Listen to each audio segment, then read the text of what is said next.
Hello guys, welcome to my channel. मैंने रचना शरीर का चैप्टर नंबर 1 शरीरोपक्रमण या शरीर स्टार्ट किया था, जिसका ये थर्ड पार्ट है। पार्ट 1 एंड पार्ट 2 मेरे चैनल पर मिल जाएगा। So let's get started.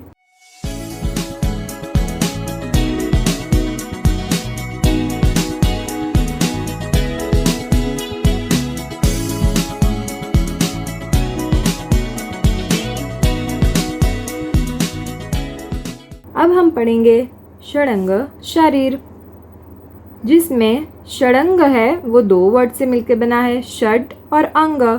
षड का मतलब होता है 6 और अंग जिसे हम मेजर पार्ट्स कहेंगे। इसमें ये बताया है कि हमारी बॉडी 6 मेजर पार्ट से मिलकर बनी है। कौन से 6 मेजर पार्ट्स? तो 2 हाथ, 2 पैर, एक हमारा हेड और मिडल पार्ट जिसे हम ट्रंक भी कहते हैं। इसी को सुश्रुत आचार्य ने एक श्लोक में बताया है। तच्च षडंग शाखाश्च तस्त्र मध्यम पंचम षष्ठ शीर इति। As per Acharya Sushruta there are 6 major parts. जैसे कि मैंने आपको बताया, शाखा, यहाँ पर उन्होंने शाखा बताया है। शाखा मतलब अपर लिम्स और लोअर लिम्स दोनों। मध्यम पंचम यानी कि मध्य का जो पोर्शन है, जिसे मैंने ट्रंक कहा या मिडल पार्ट कहते हैं, वो 5वां पार्ट। और जो शीर है वो हमारा हेड। सुश्रुत आचार्य ने डेफिनेशन दी है कि तच्च षडंगम शाखाश्च तस्त्रो मध्यम पंचम षष्ठ शीर इति। As per Acharya Sushruta there are 6 major parts, वही 2 हाथ, 2 पैर, मिडल पार्ट और हेड। सेम आचार्य चरक ने भी वही बताया है, लेकिन श्लोक उनका अलग है, वर्ड्स अलग लिए हैं। तत्रायम शरीरस्य अंग विभागः तद्यथा 2 बाहु 2 शक्तिनी शिरोग्रीवम अंतरादिः इति षडंगम, जिसमें उन्होंने शरीर अंग विभाग कहा है और बताया है कि शरीर में 2 बाहु होते हैं यानी कि हमारे अपर लिम्स, 2 शक्तिनी यानी कि हमारे 2 लोअर लिम्स होते हैं, शिरोग्रीवम जिसमें उन्होंने हेड एंड नेक को साथ में रखा है, अंतरादि यानी कि हमारा मिडल पार्ट ट्रंक पोर्शन, इति षडंगम ये हमारे षड अंग है यानी कि 6 मेजर पार्ट्स है। As per Acharya Charak there are 2 बाहु 2 अपर लिम्स, 2 शक्तिनी 2 लोअर लिम्स, अंतरादि द ट्रंक, शिरोग्रीवम हेड एंड नेक, शिर नेग्रीवम हेड एंड नेक। अब हम अंग प्रत्यंग विभाग देखेंगे। ये हमारा नेक्स्ट टॉपिक है, अंग प्रत्यंग विभाग, जिसमें अंग मैंने बताया मेजर बॉडी पार्ट्स एंड प्रत्यंग माइनर बॉडी पार्ट्स। हमारे बॉडी में मेजर पार्ट्स और माइनर पार्ट्स जिसे प्रत्यंग कहा गया है वो अब हम पढ़ेंगे। अंग तो जो मैंने बताया षडंग वही है, 2 upper limbs 2 lower limbs, head and हमारा ट्रंक पोर्शन या मिडल पार्ट। प्रत्यंग, प्रत्यंग हमारे 2 टाइप्स के होते हैं, एक बाह्य प्रत्यंग और दूसरे आभ्यंतर प्रत्यंग। इन दोनों की as per Charakacharya and as per सुश्रुताचार्य संख्या यानी कि काउंटिंग अलग अलग है। आचार्य चरक के अकॉर्डिंग बाह्य प्रत्यंग 56 है और आभ्यंतर प्रत्यंग 15 है, और आचार्य सुश्रुत के अकॉर्डिंग बाह्य प्रत्यंग 61 है और आभ्यंतर न्यूमरस है। अगेन प्रत्यंग हमारे 2 टाइप के होते हैं, एक बाह्य प्रत्यंग और आभ्यंतर प्रत्यंग। As per Charak Acharya and as per Sushruta Acharya counting अलग अलग है।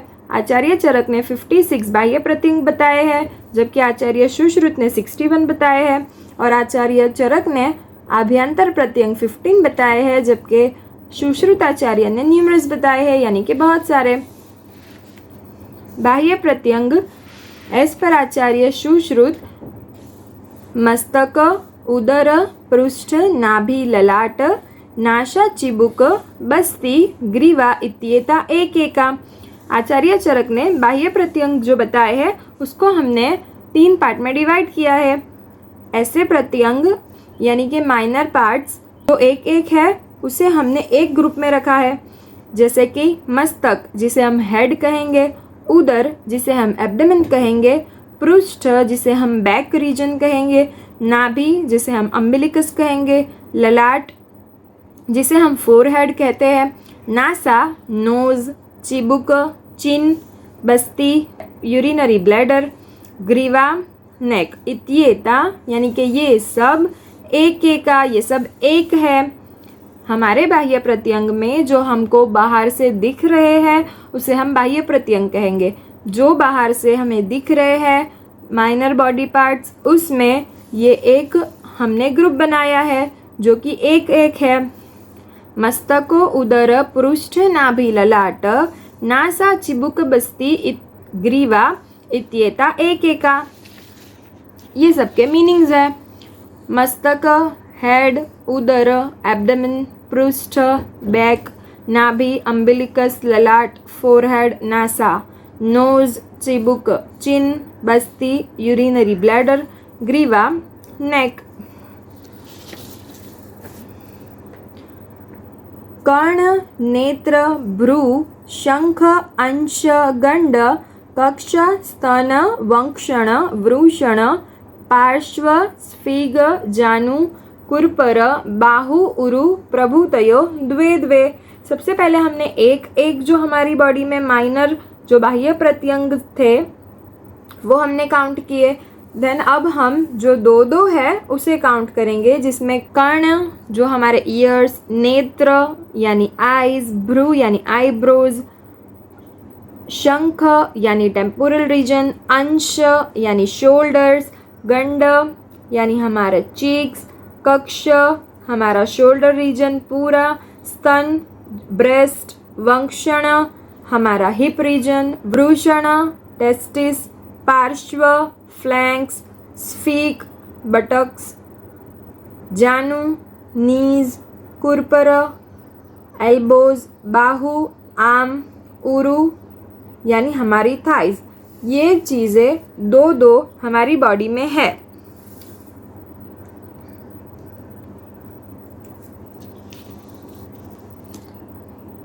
यहाँ पे मीनिंग लिखे हुए हैं। कर्ण जिसे ईयर्स कहेंगे, नेत्र आईज, भ्रू आईब्रो, शंख टेम्पोरल रीजन, अंश शोल्डर गंड, चीक्स कक्ष शोल्डर रीजन, स्तन ब्रेस्ट, वंक्षण हिप रीजन, वृषण टेस्टिस, पार्श्व फ्लैंक्स, स्फीक बटक्स, जानु नीज, कुरपर एल्बोज, बाहु आर्म्स, उरु थाइज। हमारी बॉडी में पैर्स में प्रेजेंट है वो हमने प्रत्यंग देखे। सबसे पहले हमने एक एक प्रत्यंग देखे जिनका काउंट था 9। हमने 9 सिंगल प्रत्यंग देखे जो है मस्तको उदर पृष्ठ नाभि ललाट नासा चिबुक बस्ती ग्रीवा इत्येता एकेका। मस्तको उदर पृष्ठ नाभि ललाट नासा चिबुक बस्ती ग्रीवा इत्येता एकेका। कर्ण नेत्र भ्रू शंख अंश गंड कक्ष स्तन वंक्षण वृषण पार्श्व स्फीग जानु कुरपर बाहु उरु प्रभुतयो द्वे द्वे। ये हमारे दो दो है। अब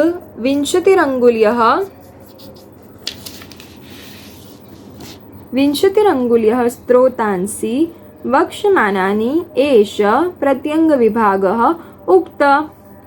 यानी के हमारी 20 फिंगर्स जिसे हम अंगुली कहा गया है, इन सब को मिला के हमारे प्रत्यंग टोटल 41 प्रत्यंग होते हैं। 9 हमारे एक जो अवेलेबल है, 32 यानी कि 16 इंटू 32 जो हमारे पैर्स में है, और 20 हमारी फिंगर्स। इन सब को मिला के 41 प्रत्यंग हमारी बॉडी में अवेलेबल है जो है बाह्य प्रत्यंग।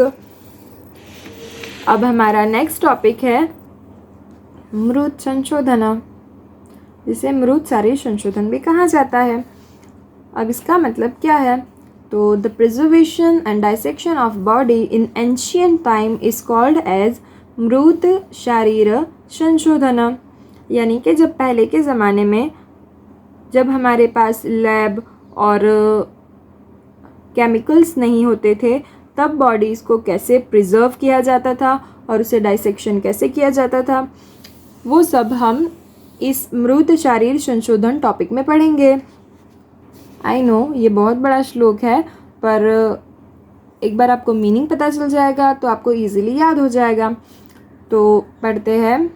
तस्मात् समस्त गात्रम अविश्वपहतम अदीर्घ व्याधि पीड़ितम अवर्षशतिकम निःशुष्टांत्र पुरुषम पुरुषम आवहंत्यम आपगायां निबद्धं पंचरस्थम मुज्जवल्कलकुश क्षणादीनाम अन्यतमेन आवेष्टितांगम अंगम अप्रकाश्य देशे कोथयेत् सम्यक् प्रकृतितं चौदधृत्य ततो देहं सप्तरात्रात् उशीर बालवेणु बलवज्ज कुरुषाणाम् अन्यतमेन शनैः शनैः अवघर्षयस्त्वागादीन् सर्वानेव बाह्य आभ्यन्तरान् अंग प्रत्यंग विशेषान् यथोक्तान् लक्ष्ये चक्षुषा।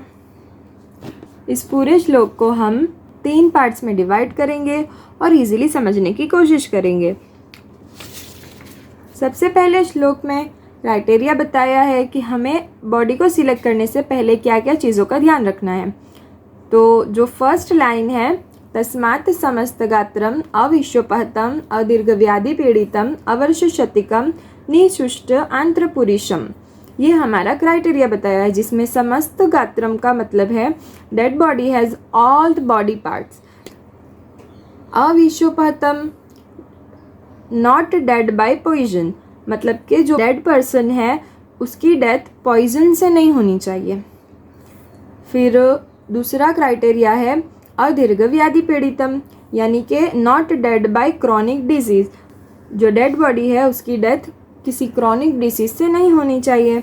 अवर्षशतिकम, age is not more than 100 years, वो 100 साल से ज़्यादा एज वाला पर्सन नहीं होना चाहिए।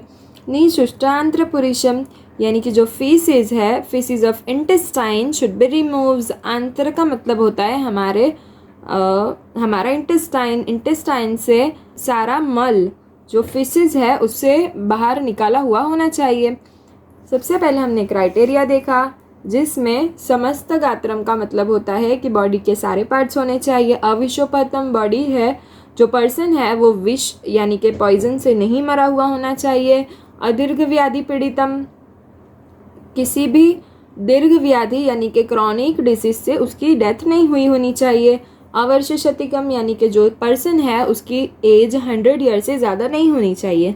निःशुष्टांत्र पुरुषम, यानी कि जो इंटेस्टाइन है उससे सारा मल बाहर निकाल लिया हुआ होना चाहिए। पुरुष का मतलब होता है हमारे फीसिस।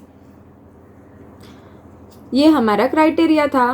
नेक्स्ट, इसे जो आगे का श्लोक है उसमें हमें प्रिजर्वेशन को बताया है कि कैसे बॉडी को प्रिजर्व करना चाहिए। सबसे पहले हमने क्राइटेरिया देखा कि बॉडी को सिलेक्ट करने से पहले क्या क्या क्राइटेरिया होने चाहिए। अब हम देखेंगे प्रिजर्वेशन के हमें बॉडी को प्रिजर्व कैसे करना है। तो जो आगे के श्लोक की लाइन्स है उसमें प्रिजर्वेशन को बताया है। पुरुषम आवहंत्यम आपगायाम निबद्धम पंचरस्थम मुंजुवल्कलकुश क्षणादि नाम अन्यतमेन आवेष्टितांगम अप्रकाशित देशे कोथयेत्।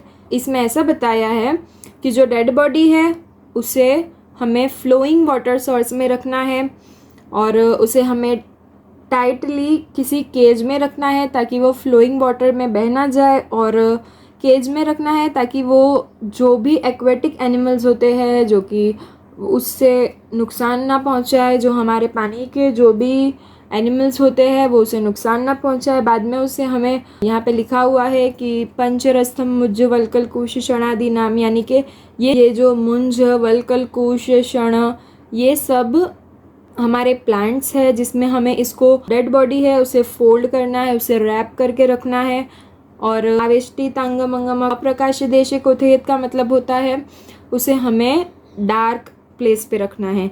अब यहाँ पे हम इस श्लोक का मीनिंग देखेंगे जिसमें आवहंत्यम आपगायाम उसका मतलब होता है कि the dead body should be kept in a flowing water source, उसको हमें फ्लोइंग वाटर सोर्स में रखना है। निबद्धम पंचरस्थम, the dead body should be kept in tight encased to protect it from aquatic animals, उसे एक्वेटिक एनिमल से हमें प्रोटेक्ट करना है। मुज्जवल्कल कुशषणादि नाम अन्यतमेन आवेष्टितांगम, it should be wrapped with one of the plants like munja, valkala, kusha, shana, etc. These plants are used to prevent rapid decomposition and enable longer preservation of body. मतलब इस सब प्लांट्स से रैप करने से जो body है वो easily decompose नहीं होती है, इजीली सड़ नहीं जाती है और हम ज़्यादा टाइम के लिए उसे प्रिजर्व करके रख सकते हैं। अप्रकाशित देश है यानी कि cadaver should be stored in a dark area, उसे हमें डार्क एरिया में रखना है जहाँ पर सनलाइट नहीं आती हो। सबसे पहले हमने क्राइटेरिया ऑफ सिलेक्शन बॉडी देखा जिसमें हमें ये सारी बातों का ध्यान रखना है कि डेड बॉडी के सारे पार्ट्स होने चाहिए, उसकी डेथ पॉइजन से नहीं होनी चाहिए, किसी क्रॉनिक डिजीज से नहीं होनी चाहिए, जो डेड बॉडी है डेथ पर्सन है उसकी एज 100 ईयर्स से ज़्यादा नहीं होनी चाहिए, जो फीसिस ऑफ इंटेस्टाइन है वो रिमूव हो जाने चाहिए। देन उसके बाद हमने प्रिजर्वेशन देखा कि प्रिजर्वेशन कैसे करना है, तो उसे हमें फ्लोइंग वाटर सोर्स में रखना है, उसे हमें मुंज, वल्कल, कुश, शना एट्सेट्रा ये सारे प्लांट से उसे रैप करके हमें उस केज में रखना है। और कहाँ रखना है, तो हमें उसे अंधेरे में यानी कि डार्क एरिया में रखना है जहाँ पर सनलाइट नहीं आती हो। ये हमने प्रिजर्वेशन देखा। अब जब हमारी बॉडी प्रिजर्व हो जाएगी तो हमें उसे डाइसेक्ट करना है। प्रोसीजर ऑफ डाइसेक्शन, आगे का जो श्लोक है उसमें डाइसेक्शन का प्रोसीजर बताया है।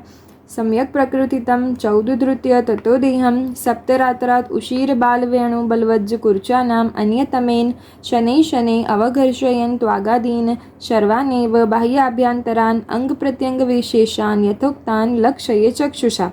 इसमें ऐसा बताया है कि जब हमें पता चल जाए कि हमारी बॉडी प्रिजर्व हो चुकी है और अब वो डाइसेक्शन करने के लिए रेडी है, तो हमें उसे जो फ्लोइंग वाटर सोर्स था जिसमें हमने उसे रखा था उसमें उस रिवर से हमें उसे बाहर निकाल लेना है। देन जो हमने रैपिंग की थी उस रैपिंग को हटा देना है और 7 दिनों तक हमें उसे स्क्रबिंग करना है। किससे स्क्रबिंग करना है, तो यहाँ पर लिखा है कुर्चा नाम। कुर्चा का मतलब होता है एक ब्रश लाइक स्ट्रक्चर जिसमें उशीर, बाल, वेणु, बलवज ये सभी चीज़ों से एक ब्रश जैसा बनाना है जिसे हम कुर्चा कहेंगे। और शनै शनै यानी कि धीरे धीरे स्क्रबिंग करना है।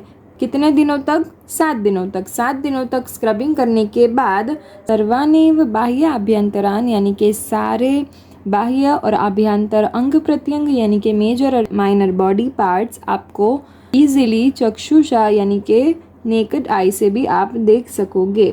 ऐसे डाइसेक्शन किया करते थे।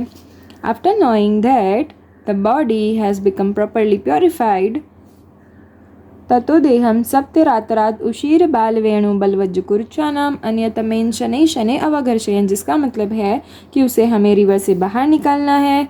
फिर हमें उसे 7 दिनों तक इन्वेस्टिगेट करना है by scrubbing the body using the brush made up of उशीर, बाल, वेणु, बलवज etcetera. By this procedure, one should visualize the major and minor body parts and study them layer by layer. ऐसे एंशियंट टाइम में dissection हुआ करता था। इस मृत शारीर संशोधन में हमने सबसे पहले क्राइटेरिया देखा, देन हमने उसका प्रिजर्वेशन देखा, देन हमने उसका डाइसेक्शन देखा। यहाँ हमारा चैप्टर नंबर 1 कंप्लीट होता है। आई होप आपको ये सब कुछ समझ आया होगा। Thanks for watching. Do like and subscribe to my channel and share with your friends. Bye bye.